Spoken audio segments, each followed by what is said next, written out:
ओम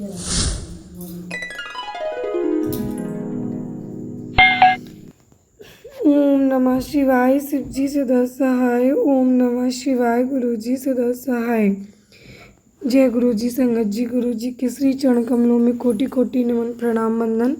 सभी संगत जी के चरण कमलों में कोटि कोटि नमन प्रणाम वंदन।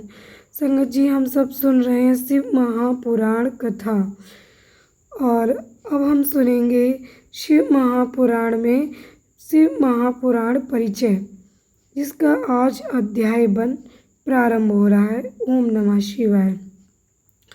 शिव महापुराण का आरंभ सौनक मुनि द्वारा पुराणों की कथाओं के सार तत्व संबंधित प्रश्न से है।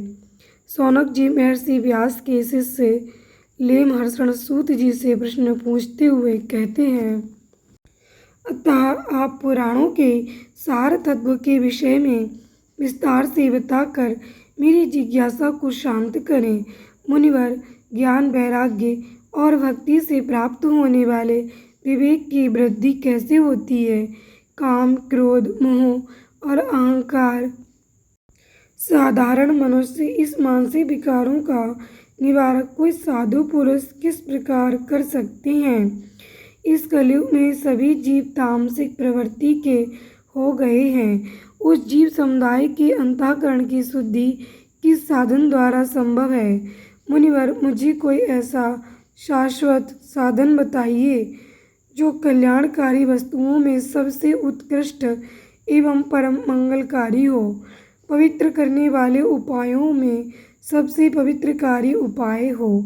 मुनिवर, वह ऐसा उत्कृष्ट साधन हो जिसके अनुष्ठान से शीघ्र ही जीव के अंतःकरण की विशेष शुद्धि हो जाए तथा उससे निर्मल चित्त वाले प्राणियों को सदा के लिए शिव की प्राप्ति हो जाए।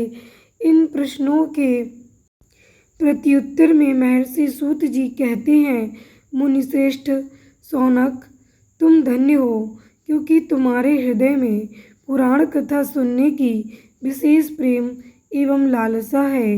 इसलिए मैं शुद्ध बुद्धि से विचार कर तुमसे परम उत्तम शास्त्र का वर्णन करता हूँ।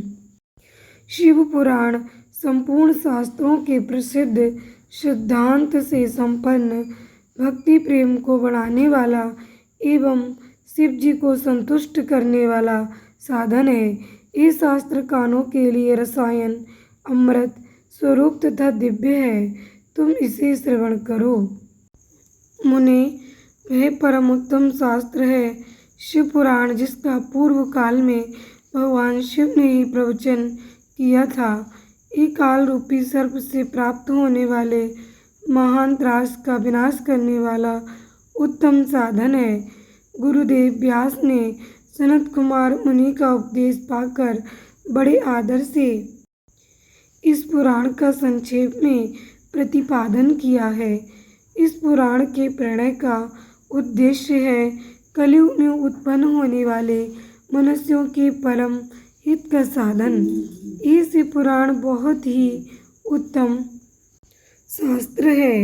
इसे इस भूतल पर शिव का वाङ्मय स्वरूप समझना चाहिए और सब प्रकार से इसका सेवन करना चाहिए। इसका पठन और श्रवण सर्वसाधारण रूप है। इससे शिव भक्ति पाकर श्रेष्ठतम स्थितियों में पहुंचा हुआ मनुष्य शीघ्र ही शिव पद को प्राप्त कर लेता है। इसलिए संपूर्ण यत्न करके मनुष्यों ने इस पुराण को पढ़ने की इच्छा की है अथवा इसके अध्ययन को अभीष्ट साधन माना गया है। इसी तरह इसका प्रेम पूर्वक श्रवण भी संपूर्ण मनोवांछित फलों को देने वाला है।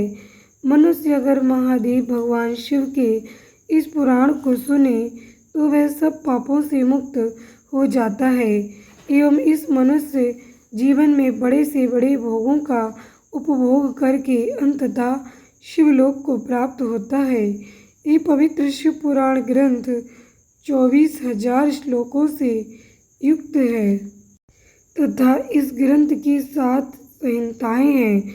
मनुष्य की चाहिए कि वह भक्ति ज्ञान और वैराग्य संपन्न होकर बड़े आदर से इसका श्रवण करे। ये दिव्य शिव पुराण जो 7 संहिताओं से युक्त है, ये परब्रह्मा परमात्मा के समान विराजमान है। ऐसी गति प्रदान करने वाला है जो कि सबसे उत्कृष्ट गति होगी। जो व्यक्ति निरंतर अनुसंधान पूर्वक शिव पुराण को बोलता है अथवा नित्य प्रेम पूर्वक इसका पाठ मात्र करता है, वह व्यक्ति निश्चय ही पुण्यात्मा है, इसमें कोई संशय नहीं है।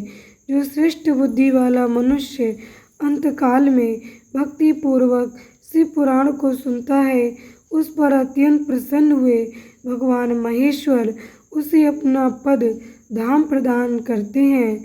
जो व्यक्ति प्रत्येक दिन आदरपूर्वक इस शिव पुराण की पूजा करता है, वह व्यक्ति इस संसार में संपूर्ण भोगों को भोग कर अंत में भगवान शिव के पद को प्राप्त कर लेता है। ये शिव पुराण निर्मल तथा भगवान का सर्वस्व है। जो इहलोक और परलोक में भी सुख चाहता हो, वो आदर के साथ प्रयत्न पूर्वक इसका सेवन करे। ये निर्मल एवं उत्तम शिव पुराण धर्म, अर्थ, काम और मोक्ष रूपी 4 पुरुषार्थों को देने वाला है, इसलिए इसका सदा प्रेम पूर्वक श्रवण एवं पाठन करना चाहिए। ओम नमः शिवाय। शिव जी सदा सहाय। ओम नमः शिवाय। गुरु जी सदा सहाय। समस्त प्रेमी जनों एवं भक्तगणों, संगत जी, परिवार, हमारा शिव पुराण परिचय का पहला अध्याय यहीं पर समाप्त होता है। ओम नमः शिवाय।